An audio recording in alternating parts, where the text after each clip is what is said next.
This was a mistake. All I know is that I'm taking care of human beings with desires, hopes and fears. Not some biological machine comprised of blood, bones and flesh.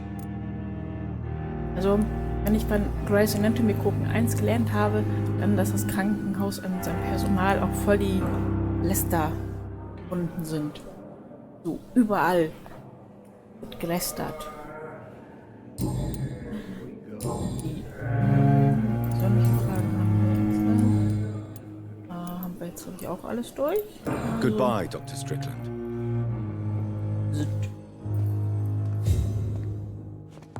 Du? Kann ich dich anquatschen? Haben wir den schon? Good evening, sir. I'm Dr. Reid. haben wir noch nicht. I believe we're going to be colleagues. Noch mal Reid, quatschen. yes, I've been informed about your arrival. I'm Waverly Ackroyd. Welcome aboard, I suppose. Does my arrival inconvenience you in some way, Dr. Ackroyd? Let us just say that I don't particularly share Dr. Swansey's enthusiasm for hiring you. What we need here are reliable professionals, not overrated dabblers.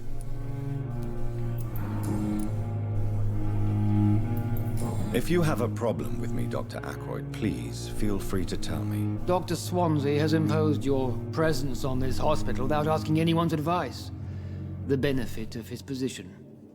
But I don't agree with it. I know we've never met before, but I believe this hospital could use all the help it can get. You will agree with that, I'm sure. Oh, but I have heard about you, Dr. Reid. Of course, you can't say the same about me, since I have not wasted my time courting the press. There is no need for such animosity between us. Don't you think the epidemic is already enough to deal with? That is one point we could agree on. And that is precisely why I want to be sure that you will be of help to this hospital instead of a burden. Wir werden so eine super Hilfe sein. Weil wir machen freiwillig die ganzen Nachtschichten. Since your tenure in this hospital is longer than mine, perhaps you can tell me more about this place. Let's just say I'm tired of the carelessness around me. I have always respected the skills of Dr. Swansey, but over time his enthusiasm has become displaced. Carelessness?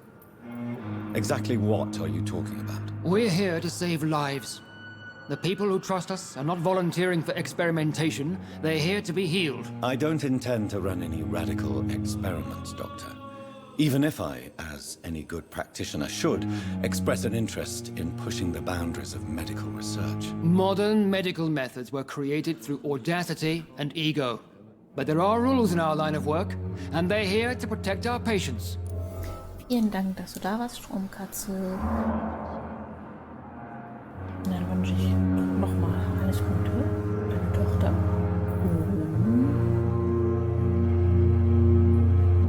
Ja, bis zum nächsten Mal oder irgendwo anders später. Mal gucken, wo man sich ja wieder begegnet. Die Twitch-Welt ist ja doch recht klein. Tell me, Waverly, what do you think of Dr. Strickland's enthusiasm for his experimental research? Strickland is playing with his patients' lives for pride and glory. Now that, sir, is unethical. Are you thinking about something in particular? Harvey Fiddick needs delicate surgery. I believe we should stick to the usual procedure, but my young colleague obviously disagrees.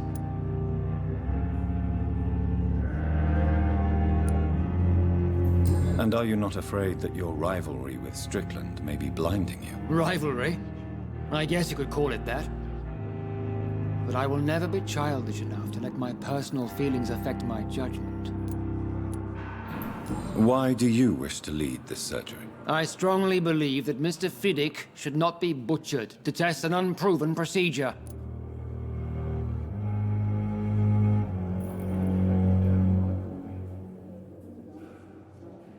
Während für jede Folge gerade stehen, das ist ein konservativer Ansatz, ich vertraue ihm Urteil.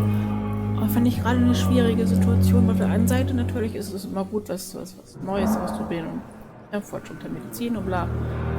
Ich muss ja jetzt das die Untersuchung von dem anderen da angehen. Aber auf der anderen Seite wir vertrauen mal erstmal seinem Urteil. Wir sind gerade erst angekommen. Ich glaube, gleich am Anfang alles und jeden anzufeinden ist eine schlechte Idee. I really hope you're right about this, Dr. Ackroyd. I'm trusting your judgment on this. I'm not the kind of man who runs away from his responsibilities, Dr. Reid. There is no need for you to be looking over my shoulder.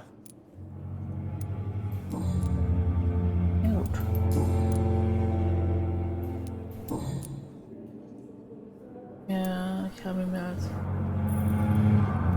I don't know what you've heard about me, but I have already proved my value as a practitioner. I don't question your skills, Dr. Reid, but your motive.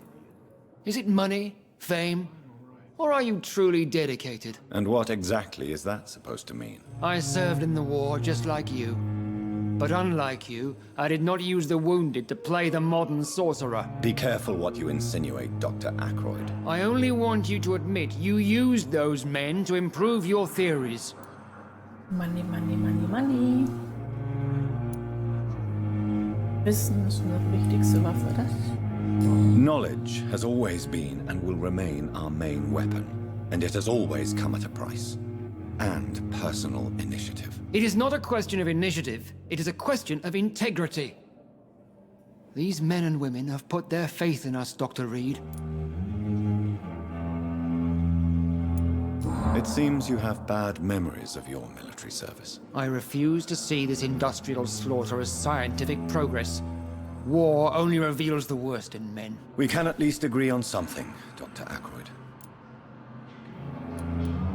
Ja. Thank you for your time. We'll talk later. Money, money, money.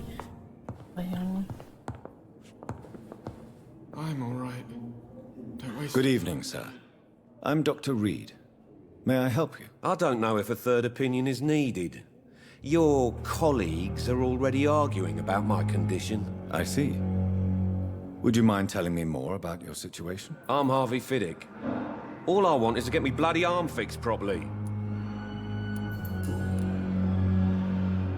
Tell me about yourself, Mr. Fiddick. I'm just a regular guy waiting to get his arm fixed, so I can return to work and to my family. I was more curious about what you were doing before being hospitalized. I'm a carpenter, and a good one too. But that means I need both arms to feed my family, Dr. Reid. Are you satisfied with your treatment here? Well, it's clear that I've chosen a bad time to be injured. Forgive my bluntness, but you seem overwhelmed by cases of the flu. I won't lie to you about it. I'm afraid we are. Are you sure you don't want to operate yourself, Dr. Reid? I have the feeling you're very capable. And your colleagues seem to think so too. In other circumstances, you would be right. But for now, I don't think I can take on the responsibility. My apologies. Tell me about the doctors who are arguing about your case. Strickland and Ackroyd. They both want the best for me, but there's a lot of pride there. Doctors are no different from carpenters, it seems. What do you mean? I often had professional arguments with rivals on a building site. Difference is, I disagreed about wooden nails, not flesh and bones.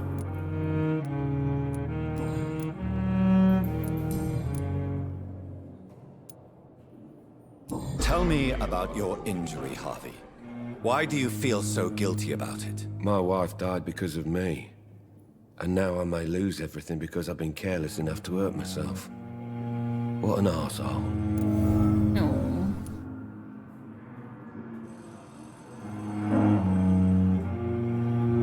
How could your job be responsible for your wife's death? I was working a double. She went out to bring me a hot meal and got caught in a German bomb raid. You can't hold yourself responsible for your injury, Mr. Fiddick, unless you tried to hurt yourself. Of course I didn't hurt myself. But I can't work until my arm is fixed. My children need to eat, Doctor.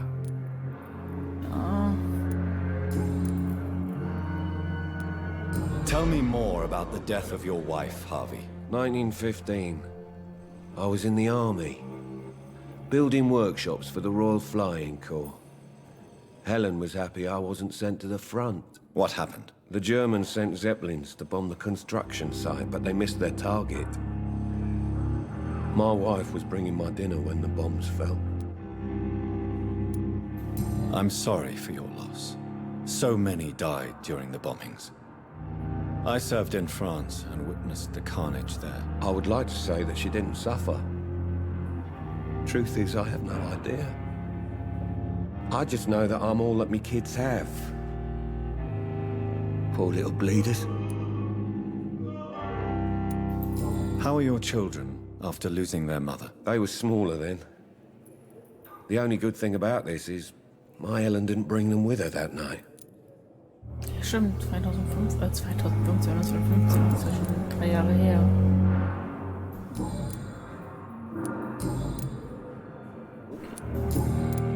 Goodbye for now, Mr. Fiddick. I'll see you later. Sweet girl. Reads me like a book. I'll never be from her. So. Dann werden wir noch den einen oder anderen noch finden, den wir noch eingequatscht haben. Krankenhaus ist voll. Wegen der Grippe nimmt dieses Krankenhaus keine weiteren Patienten auf. Das Krankenhaus ist voll. Bitte kehren Sie wieder heim. Ja.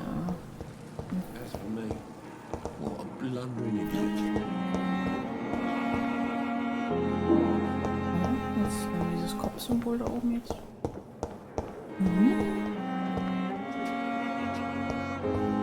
Gedacht. Damn. I wonder what your last pain. thoughts would be. Giant. Oh. Oh, disguised Here as a again. hospital. That's Pembroke nowadays. Tritt den Garten im Hintergrund.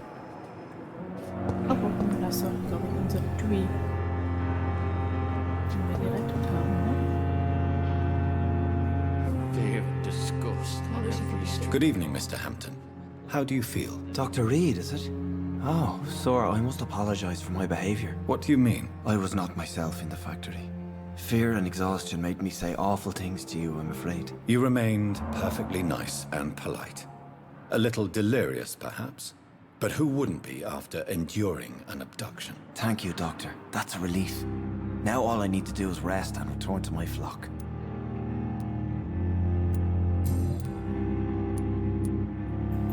How did you end up in William Bishop's den? I had received alarming news about his recent behavior. I went to his place and he refused to let me go. Why did he abduct you? William was an alcoholic. His addiction suddenly changed to blood. I don't know why.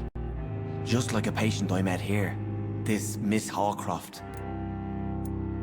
Ja, nur ich glaube, dass das bei der Miss Hawcroft nicht ihre Erkrankung ist und bei dem guten William andere Dinge. You dared to enter this awful place alone. You're a hero, Mr. Hampton. Or a fool. I'm just a man trying to help his friends, Dr. Reid. William Bishop was a conflicted soul, searching for light. What is the general situation in the East End docks? The situation has always been tough, with a lot of tensions between the gangs and the dockers' trade union. The wet boot boys are very nervous since they lost their leader. Who leads the gang now? Since Clay Cox went missing, it's his wife Edwina who runs the show, with the assistance of her minion, Booth Digby. Aber wir haben noch den Clay Cox doch gefunden, oder nicht? Und müsste der jetzt nicht eigentlich irgendwo in Krankenhaus rumdümpeln? Has the gang been threatening you? Ah, no. I've had this nickname for so long, you know? The sad saint of the East End. No one dares to bug a saint, not even criminals.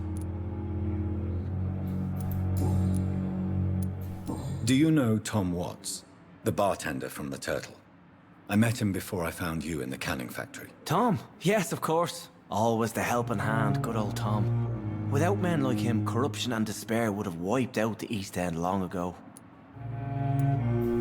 People are still in despair. How could it be otherwise? The authorities have left us all to rot in this contagious nightmare. No drugs, no advice, nothing. It's a damn shame. Who should I avoid in this part of town, then? Any particularly evil figures? Not really. Most men and women are just doing their best.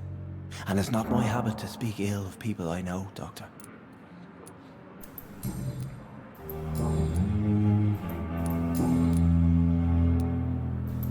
What do you do for a living, Mr. Hampton? I can't help but notice the cross around your neck. I manage a night asylum for the poor and homeless of the docks, and I try to guide the lost and hesitant on the right path to our Lord. Are you a priest, Mr. Hampton? A deacon, maybe? Not at all, Doctor. I'm just a man of faith willing to preach the good word. Why didn't you use your cross against William Bishop? To repel him somehow? That's a very strange question, Doctor. A cross is no magical token, if that's what you were trying to say. Not mine, anyway. Also einige wissen gar nicht, dass es Vampire gibt. Okay. How do you feel, Mr. Hampton? Medically speaking, I mean. I feel exhausted. Beyond exhaustion, actually. William drank so much of my blood in his madness. I feel empty. You're in good hands here. Dr. Swansea is well versed in blood transfusion, and I'm sure he'll take the best care of you. Thank you, sir. I believe all I need is rest, and then I can go back to the people who need me. Have you made friends since you arrived? Not really, but I recognize Miss Harriet Jones. I knew her when she lived by the docks. That poor woman had such a miserable life. You never came to see her here at Pembroke? Receiving visits when sick can be an important part of the healing process, you know. We're not just bodies. You're preaching to the converted now, Doctor. To be truly honest, I thought she was dead. She left the docks many months ago. Ja. Goodbye, Mr. Hampton. We'll talk again later. Ich glaube, ich weiß, wir haben ja noch ein paar Leute, die wir anquatschen können. Da zum Beispiel und da ist gut. Aber ich will noch kurz. Kann man hier irgendwo raus?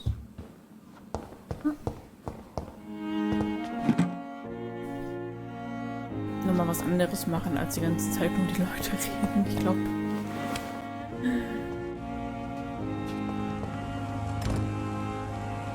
Ich könnte mir vorstellen, dass das vielleicht irgendwann zu langweilig ist. Öffentliche Bekanntmachung. Öffentliche Bekanntmachung. Präventivmaßnahmen zur Bekämpfung der Grippe. Spanisch.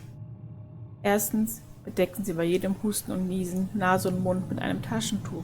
Zweitens, gehen Sie zu Fuß zur Arbeit. Drittens, kein Spucken. Viertens, trinken Sie nur aus Ihren eigenen Gläsern und Tassen. Fünftens, meiden Sie Menschenmengen. Sechstens, gehen Sie bei Krankheitsanzeichen sofort zu Bett und rufen Sie einen Arzt. Anfertigung einer Maske. Nehmen Sie ein gewöhnliches Mulltuch mit den Maßen 8 x 16 Zoll. Halten Sie es zunächst auf die Masse 8 x 8 und anschließend auf 8 x 4 Zoll. Die Schnüre in jeder Ecke sollten etwa 10 Zoll in der Länge betragen. Legen Sie Ihre Maske, wie in der Abbildung dargestellt, über Mund und Nase. Im Auftrag der Gesundheitsbehörde. Ja. Ich weiß nicht, wie es bei euch war. Ich habe tatsächlich, als es noch die Stoffmasken gab, mir 2 selber genäht. Und das, obwohl ich eigentlich echt furchtbar am Nähen bin. Also so richtig furchtbar. Aber es war zumindest die Beschäftigung.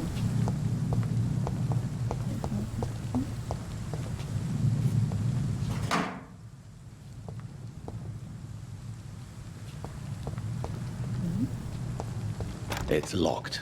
Oh, na gut. Scowl voices in the garden. I should investigate. Ja, dann If they were to find somebody. Dann investigaten wir das mal, wa?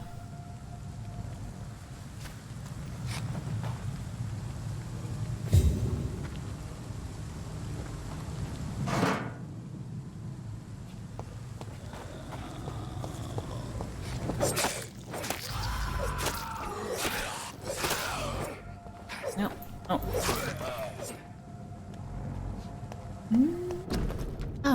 Fotografie in einer Brieftasche. Das Foto eines verliebten, lächelnden Pärchens. Die Rückseite steht Milton und Pippa.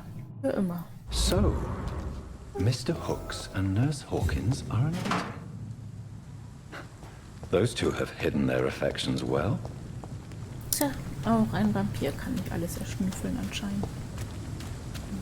Rumgucken. Oh, nochmal. Patronen, oh geil. It's So. locked, all right. Oh, noch mehr Patronen. So Schrotflinte auch noch. Nice, nice, nice.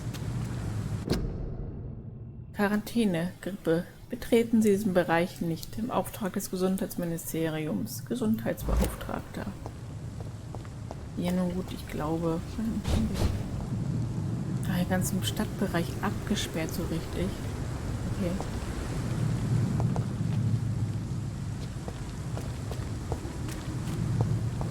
So. Ich würde mal sagen, wir können ja erstmal die Mülltonne ausräumen. Und dann mal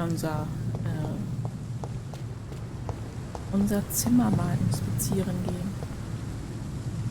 Vielleicht keine so schlechte Idee.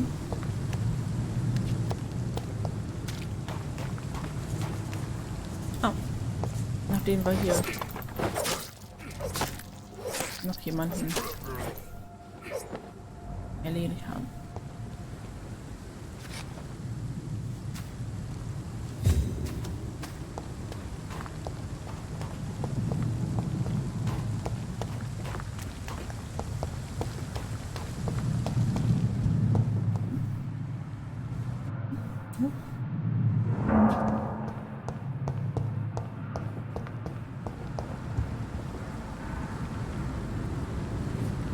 Achso, das ist nur so ein Raum hier.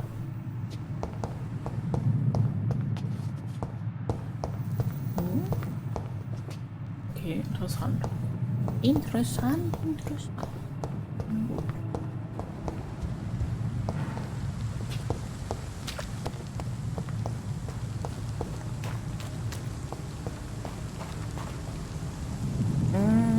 Jetzt schlägt man eine super duper gute Orientierungssinn wieder zu. Aber ich glaube, hier war das Krankenhaus. Ne? Was hier?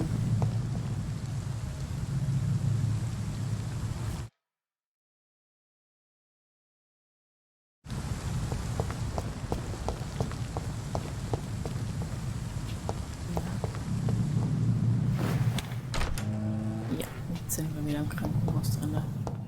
Wunderbar. Wenigstens auch trocken. Ich glaube, wir müssen uns keine Gedanken mehr darüber machen, ob wir eine Erkältung einfangen oder nicht. Aber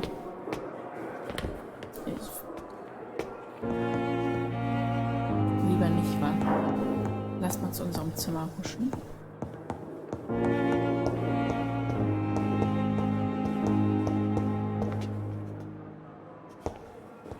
Tanja war schnell bekommen mit dem Schild. Das war so ein richtiges Metallschild und nicht nur einfach so ein Zettel, erstmal provisorisch. This must be the place. It's definitely away from prying eyes. Jo. Relegated to the shadows. A kingdom of my own. At least I won't be sleeping in a coffin. Noch nicht. Wer weiß, was so kommt. Dr. Swanseas Nachricht. Verehrter Jonathan, Schwester Dorothy hat auf meine Weisung hin ein Büro für Sie im ersten Stock eingerichtet. Bitte entschuldigen Sie die dürftige Ausstattung, doch das Pembroke Hospital ist keineswegs das Ritz. Es tut mir auch leid, dass Sie das Büro alleine suchen müssen. Ich muss noch etwas schlafen, bevor ich weiterarbeite. Ich bin eben nur ein Sterblicher. Ich habe zusätzlich verordnet, man soll Sie etwas ausruhen lassen und niemals Ihren Raum betreten. Sie können ohne Störung tagsüber schlafen und ohne Verdacht zu erwecken nachts arbeiten. Ich fürchte, ist alles etwas unordentlich, aber wenigstens können Sie hier Ihre Experimente selbstständig durchführen. Ihnen wird das offene Fenster mit dem Losfeuer auffallen. Es ermöglicht Ihnen, jederzeit unbemerkt im Krankenhaus ein- und auszugehen. Ich kann mir kaum vorstellen, wie fürchterlich neu und verstörend das alles für Sie sein muss. Glauben Sie mir, ich habe genug über Spezies geforscht, um zu verstehen, was wir durchmachen und fühlen müssen. Ich werde alles in meiner Macht Stehende tun, um Sie bei dieser Prüfung zu unterstützen. Seien Sie versichert, dass Sie mit all dem nicht alleine dastehen. Ich bin froh, dass Sie in dieser finsteren Zeit getroffen zu haben. Unsere zukünftige Zusammenarbeit wird sich sicherlich bedeutende Früchte tragen. Willkommen in Pembroke, geschätzter Kollege. Wir sollten uns bald unterhalten, mit freundlichen Grüßen. Lesen, ja, vorlesen muss man können. Ich kann es nämlich nicht. Mind you. So. Wir sagen, wir können jetzt ja mal eine Nacht schlafen. Oh, können die Pflanze angucken. Pflanze? Pflanze? The flower's dying. It needs water. Will die denn gießen? Ja, cool. Das Fiole. Ikon. Ja. Also ich glaube, die langen Texte spare ich mir tatsächlich erstmal. Wir können entweder mal gucken, ob wir so eine Art Lese-Dingens machen. Wenn wir auf Lesen fokussieren. So. Nee, Moment.